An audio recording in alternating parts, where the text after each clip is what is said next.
The Railway Children by Edith Nesbit. Dedication. To my dear son Paul Bland, behind whose knowledge of railways my ignorance confidently shelters. Chapter 1. The Beginning of Things. They were not railway children to begin with. I don't suppose they had ever thought about railways, except as a means of getting to Maskelyne and Cook's, the pantomime, zoological gardens, and Madame Tussaud's. They were just ordinary suburban children, and they lived with their father and mother in an ordinary red-brick-fronted villa with coloured glass in the front door, a tiled passage that was called a hall, a bathroom with hot and cold water, electric bells, French windows, and a good deal of white paint, and every modern convenience, as the house agents say. There were 3 of them. Roberta was the eldest. Of course, mothers never have favourites, but if their mother had had a favourite, it might have been Roberta. Next came Peter, who wished to be an engineer when he grew up, and the youngest was Phyllis, who meant extremely well. Mother did not spend all her time in paying dull calls to dull ladies and sitting dully at home waiting for dull ladies to pay calls to her. She was almost always there, ready to play with the children and read to them, and help them to do their home lessons. Besides this, she used to write stories for them while they were at school, and read them aloud after tea, and she always made up funny pieces of poetry for their birthdays and for other great occasions, such as the christening of the new kittens, or the refurnishing of the doll's house, or the time when they were getting over the mumps. These 3 lucky children always had everything they needed: pretty clothes, good fires, a lovely nursery with heaps of toys and a Mother Goose wallpaper. They had a kind and merry nursemaid and a dog who was called James, and who was their very own. They also had a father who was just perfect, never cross, never unjust, and always ready for a game. At least, if at any time he was not ready, he always had an excellent reason for it, and explained the reason to the children so interestingly and funnily that they felt sure he couldn't help himself. You will think that they ought to have been very happy, and so they were, but they did not know how happy till the pretty life in the red villa was over and done with, and they had to live a very different life indeed. The dreadful change came quite suddenly. Peter had a birthday, his 10th. Among his other presents was a model engine more perfect than you could ever have dreamed of. The other presents were full of charm, but the engine was fuller of charm than any of the others were. Its charm lasted in its full perfection for exactly 3 days. Then, owing either to Peter's inexperience or Phyllis's good intentions, which had been rather pressing, or to some other cause, the engine suddenly went off with a bang. James was so frightened that he went out and did not come back all day. All the Noah's Ark people who were in the tender were broken to bits, but nothing else was hurt except the poor little engine and the feelings of Peter. The others said he cried over it, but of course boys of 10 do not cry, however terrible the tragedies may be which darken their lot. He said that his eyes were red because he had a cold. This turned out to be true, though Peter did not know it was when he said it, and the next day he had to go to bed and stay there. Mother began to be afraid that he might be sickening for measles, when suddenly he sat up in bed and said, "I hate gruel, I hate barley water, I hate bread and milk. I want to get up and have something real to eat." "What would you like?" Mother asked. "A pigeon pie," said Peter eagerly. "A large pigeon pie, a very large one." So Mother asked the cook to make a large pigeon pie. The pie was made, and when the pie was made it was cooked, and when it was cooked Peter ate some of it. After that his cold was better. Mother made a piece of poetry to amuse him while the pie was being made. It began by saying what an unfortunate but worthy boy Peter was. Then it went on, he had an engine that he loved with all his heart and soul, and if he had a wish on earth it was to keep it whole. One day, my friends, prepare your minds, I'm coming to the worst. Quite suddenly a screw went mad, and then the boiler burst. With gloomy face he picked it up and took it to his mother, though even he could not suppose that she could make another. For those who perished on the line he did not seem to care, his engine being more to him than all the people there. And now you see the reason why our Peter has been ill. He soothes his soul with pigeon pie, his gnawing grief to kill. He wraps himself in blankets warm and sleeps in bed till late, determined thus to overcome his miserable fate. And if his eyes are rather red, his cold must just excuse it. Offer him pie, you may be sure he never will refuse it. Father had been away in the country for 3 or 4 days. All Peter's hopes for the curing of his afflicted engine were now fixed on his father, for father was most wonderfully clever with his fingers. He could mend all sorts of things. He had often acted as veterinary surgeon to the wooden rocking horse. Once he had saved its life when all human aid was despaired of and the poor creature was given up for lost, and even the carpenter said he didn't see his way to do anything. And it was father who mended the doll's cradle when no one else could, and with a little glue and some bits of wood and a penknife made all the Noah's Ark beasts as strong on their pins as ever they were, if not stronger. Peter, with heroic unselfishness, did not say anything about his engine until after father had had his dinner and his after-dinner cigar. The unselfishness was mother's idea, but it was Peter who carried it out, and needed a good deal of patience too. At last mother said to father, "Now, dear, if you're quite rested and quite comfy, we want to tell you about the great railway accident and ask your advice." "All right," said father, "fire away." So then Peter told the sad tale, and fetched what was left of the engine. Said father when he had looked the engine over very carefully. The children held their breaths. "Is there no hope?" said Peter in a low, unsteady voice. "Hope? Rather! Tons of it," said father cheerfully. "But it'll want something besides hope. A bit of brazing, say, or some solder, and a new valve. I think we'd better keep it for a rainy day. In other words, I'll give up Saturday afternoon to it, and you shall all help me." "Can girls help to mend engines?" Peter asked doubtfully. "Of course they can. Girls are just as clever as boys, and don't you forget it. How would you like to be an engine driver, Phil?" "My face would be always dirty, wouldn't it?" said Phyllis in unenthusiastic tones. "And I expect I should break something." "I should just love it," said Roberta. "Do you think I could when I'm grown up, Daddy? Or even a stoker?" "You mean a fireman," said Daddy, pulling and twisting at the engine. "Well, if you still wish it when you're grown up, we'll see about making you a firewoman. I remember when I was a boy—" Just then there was a knock at the front door. "Who on earth?" said father. "An Englishman's house is his castle, of course, but I do wish they built semi-detached villas with moats and drawbridges." Ruth, she was the parlour-maid and had red hair, came in and said that 2 gentlemen wanted to see the master. "I've shown them into the library, sir," said she. "I expect it's the subscription to the vicar's testimonial," said mother, "or else it's the choir holiday fund. Get rid of them quickly, dear. It does break up an evening so, and it's nearly the children's bedtime." But father did not seem to be able to get rid of the gentlemen at all quickly. "I wish we had got a moat and drawbridge," said Roberta. "Then when we didn't want people we could just pull up the drawbridge and no one else could get in. I expect father will have forgotten about when he was a boy if they stay much longer." Mother tried to make the time pass by telling them a new fairy story about a princess with green eyes, but it was difficult because they could hear the voices of father and the gentlemen in the library, and father's voice sounded louder and different to the voice he generally used to people who came about testimonials and holiday funds. Then the library bell rang, and everyone heaved a breath of relief. "They're going now," said Phyllis. "He's rung to have them shown out." But instead of showing anybody out, Ruth showed herself in, and she looked queer, the children thought. "Please, 'm," she said, "the master wants you to just step into the study. He looks like the dead, Mum. I think he's had bad news. You'd best prepare yourself for the worst, 'm. Perhaps it's a death in the family, or a bank busted, or—" "That'll do, Ruth," said Mother gently. "You can go." Then Mother went into the library. There was more talking. Then the bell rang again, and Ruth fetched a cab. The children heard boots go out and down the steps. The cab drove away, and the front door shut. Then Mother came in. Her dear face was as white as her lace collar, and her eyes looked very big and shining. Her mouth looked just like a line of pale red. Her lips were thin and not their proper shape at all. "It's bedtime," she said. "Ruth will put you to bed." "But you promised we should sit up late tonight because father's come home," said Phyllis. "Father's been called away. On business," said Mother. "Come, darlings, go at once." They kissed her and went. Roberta lingered to give Mother an extra hug and to whisper, "It wasn't bad news, Mummy, was it? Is anyone dead, or—" "Nobody's dead, no," said Mother, and she almost seemed to push Roberta away. "I can't tell you anything tonight, my pet. Go, dear, go now." So Roberta went. Ruth brushed the girls' hair and helped them to undress. Mother almost always did this herself. When she had turned down the gas and left them, she found Peter, still dressed, waiting on the stairs. "I say, Ruth, what's up?" he asked. "Don't ask me no questions, and I won't tell you no lies," the red-headed Ruth replied. "You'll know soon enough." Late that night Mother came up and kissed all 3 children as they lay asleep.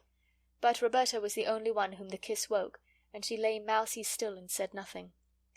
"If Mother doesn't want us to know she's been crying," she said to herself as she heard through the dark the catching of her mother's breath, "we won't know it. That's all." When they came down to breakfast the next morning, Mother had already gone out. "To London," Ruth said, and left them to their breakfast. "There's something awful the matter," said Peter, breaking his egg. "Ruth told me last night we should know soon enough." "Did you ask her?" said Roberta with scorn. "Yes, I did," said Peter angrily. "If you could go to bed without caring whether Mother was worried or not, I couldn't. So there." "I don't think we ought to ask the servants things Mother doesn't tell us," said Roberta. "That's right, Miss Goody-Goody," said Peter. "Preach away." "I'm not Goody," said Phyllis, "but I think Bobbie's right this time." "Of course, she always is, in her own opinion," said Peter. "Oh, don't!" cried Roberta, putting down her egg spoon. "Don't let's be horrid to each other. I'm sure some dire calamity is happening. Don't let's make it worse." "Who began, I should like to know?" said Peter. Roberta made an effort and answered. "I did, I suppose, but—" "Well, then," said Peter triumphantly. But before he went to school he thumped his sister between the shoulders and told her to cheer up. The children came home to 1 o'clock dinner, but Mother was not there. And she was not there at tea-time. It was nearly 7 before she came in, looking so ill and tired that the children felt they could not ask her any questions. She sank into an armchair. Phyllis took the long pins out of her hat, while Roberta took off her gloves, and Peter unfastened her walking shoes and fetched her soft velvety slippers for her. When she had had a cup of tea, and Roberta had put eau de cologne on her poor head that ached, Mother said, "Now, my darlings, I want to tell you something. Those men last night did bring very bad news, and Father will be away for some time. I'm very worried about it, and I want you all to help me and not to make things harder for me." "As if we would," said Roberta, holding Mother's hand against her face. "You can help me very much," said Mother, "by being good and happy and not quarrelling when I'm away." Roberta and Peter exchanged guilty glances, "for I shall have to be away a good deal." "We won't quarrel, indeed we won't," said everybody, and meant it too. "Then," Mother went on, "I want you not to ask me any questions about this trouble, and not to ask anybody else any questions." Peter cringed and shuffled his boots on the carpet. "You'll promise this too, won't you?" said Mother. "I did ask Ruth," said Peter suddenly. "I'm very sorry, but I did." "And what did she say?" "She said I should know soon enough." "It isn't necessary for you to know anything about it," said Mother. "It's about business, and you never do understand business, do you?" "No," said Roberta. "Is it something to do with government?" For Father was in a government office. "Yes," said Mother. "Now it's bedtime, my darlings, and don't you worry. It'll all come right in the end." "Then don't you worry either, Mother," said Phyllis, "and we'll all be as good as gold." Mother sighed and kissed them. "We'll begin being good the first thing tomorrow morning," said Peter as they went upstairs. "Why not now?" said Roberta. "There's nothing to be good about now, silly," said Peter. "We might begin to try to feel good," said Phyllis, "and not call names." "Who's calling names?" said Peter. "Bobbie knows right enough that when I say silly it's just the same as if I said Bobbie." "Well," said Roberta. "Now I don't mean what you mean. I mean it's just what is it Father calls it? A germ of endearment. Good night." The girls folded up their clothes with more than usual neatness, which was the only way of being good that they could think of. "I say," said Phyllis, smoothing out her pinafore, "you used to say it was so dull, nothing happening like in books. Now something has happened." "I never wanted things to happen to make Mother unhappy," said Roberta. "Everything's perfectly horrid." Everything continued to be perfectly horrid for some weeks. Mother was nearly always out, meals were dull and dirty, the between-maid was sent away, and Aunt Emma came on a visit. Aunt Emma was much older than Mother. She was going abroad to be a governess. She was very busy getting her clothes ready, and they were very ugly, dingy clothes, and she had them always littering about, and the sewing-machine seemed to whir on and on all day and most of the night. Aunt Emma believed in keeping children in their proper places, and they more than returned the compliment. Their idea of Aunt Emma's proper place was anywhere where they were not. So they saw very little of her. They preferred the company of the servants, who were more amusing. Cook, if in a good temper, could sing comic songs, and the housemaid, if she happened not to be offended with you, could imitate a hen that has laid an egg, a bottle of champagne being opened, and could meow like 2 cats fighting. The servants never told the children what the bad news was that the gentleman had brought to Father, but they kept hinting that they could tell a great deal if they chose, and this was not comfortable. One day, when Peter had made a booby-trap over the bathroom door, and it had acted beautifully as Ruth passed through, that red-haired parlour-maid caught him and boxed his ears. "You'll come to a bad end," she said furiously, "you nasty little limb, you! If you don't mend your ways, you'll go where your precious father's gone, so I tell you straight." Roberta repeated this to her mother, and next day Ruth was sent away. Then came the time when Mother came home and went to bed and stayed there 2 days, and the doctor came, and the children crept wretchedly about the house and wondered if the world was coming to an end. Mother came down one morning to breakfast, very pale and with lines on her face that used not to be there, and she smiled as well as she could and said, "Now, my pets, everything is settled. We're going to leave this house and go and live in the country. Such a ducky, dear little white house. I know you'll love it." A whirling week of packing followed, not just packing clothes like when you go to the seaside, but packing chairs and tables, covering their tops with sacking and their legs with straw. All sorts of things were packed that you don't pack when you go to the seaside: crockery, blankets, candlesticks, carpets, bedsteads, saucepans, and even fenders and fire-irons. The house was like a furniture warehouse. I think the children enjoyed it very much.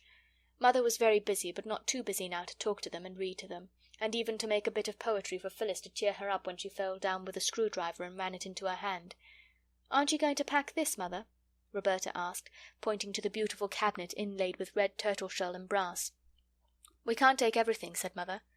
"But we seem to be taking all the ugly things," said Roberta. "We're taking the useful ones," said Mother. "We've got to play at being poor for a bit, my chickabiddy." When all the ugly, useful things had been packed up and taken away in a van by men in green baize aprons, the two girls and Mother and Aunt Emma slept in the two spare rooms where the furniture was all pretty. All their beds had gone. A bed was made up for Peter on the drawing-room sofa. "I say, this is larks," he said, wriggling joyously, as Mother tucked him up. "I do like moving. I wish we moved once a month." Mother laughed. "I don't," she said.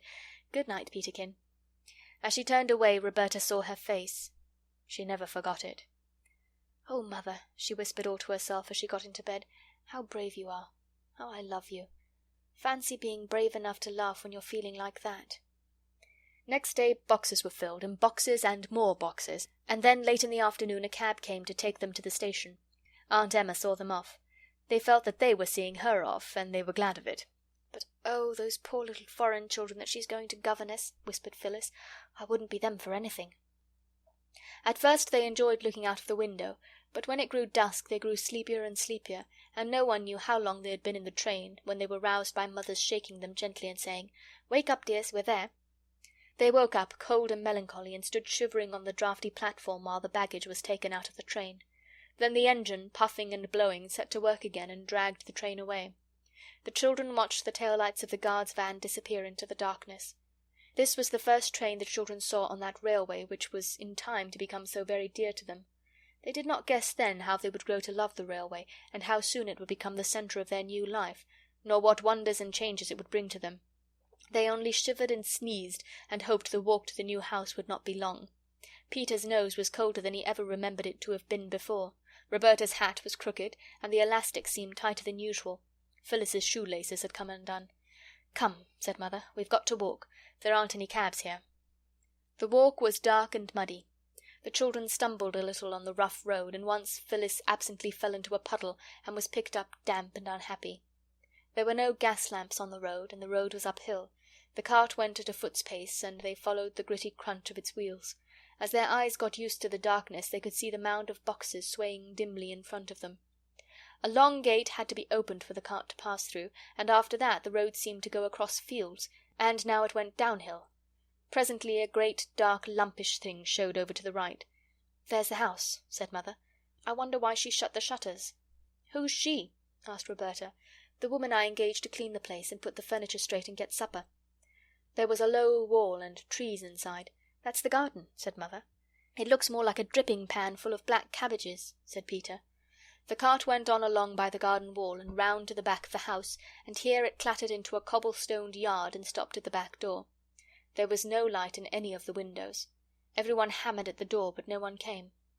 The man who drove the cart said he expected Mrs. Viney had gone home. "You see, your train was that late," said he. "But she's got the key," said Mother. "What are we to do?" "Oh, she'll have left that under the doorstep," said the cartman. "Folks do hereabouts." He took the lantern off his cart and stooped. "Aye, here it is, right enough," he said. He unlocked the door and went in and set his lantern on the table. "Got e'er a candle?" said he. "I don't know where anything is." Mother spoke rather less cheerfully than usual. He struck a match. There was a candle on the table, and he lighted it. By its thin little glimmer the children saw a large, bare kitchen with a stone floor. There were no curtains, no hearthrug. The kitchen table from home stood in the middle of the room. The chairs were in one corner, and the pots, pans, brooms, and crockery in another. There was no fire, and the black grate showed cold, dead ashes. As the cartman turned to go out after he had brought in the boxes, there was a rustling, scampering sound that seemed to come from inside the walls of the house. "Oh, what's that?" cried the girls. "It's only the rats," said the cartman, and he went away and shut the door, and the sudden draught of it blew out the candle. "Oh, dear," said Phyllis, "I wish we hadn't come," and she knocked a chair over. "Only the rats," said Peter in the dark. End of chapter 1.